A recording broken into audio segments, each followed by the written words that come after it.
Quitter la Russie par la route, comme ici à la frontière avec la Géorgie, où des dizaines de voitures sont arrivées dans la nuit. Ou bien comme là, à la frontière avec la Finlande, où les autorités disent avoir enregistré en quelques heures un trafic plus important que d'habitude. Hier, 4824 Russes sont arrivés en Finlande via la frontière orientale. Il y a une semaine, ils étaient 3133.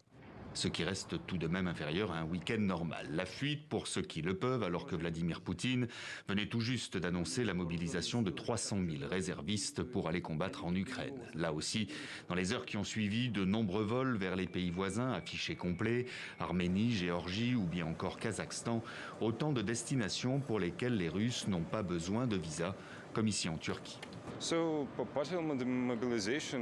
La mobilisation, c'est une des raisons pour lesquelles je suis ici. Bien sûr, je suis inquiet.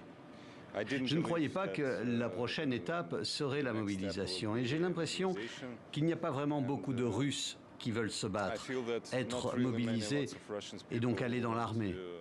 Dans le même temps, les vols intérieurs au départ de Moscou en direction des villes frontalières ont vu leur prix grimper en flèche, certaines destinations passant de 70 à 750 $. Dans les rues de Moscou, il y a ceux qui réagissent devant une caméra. Ce n'est pas une guerre défensive. Nous ne nous défendons pas. Rien ne menace notre territoire. Faire appel aux réservistes maintenant est inutile.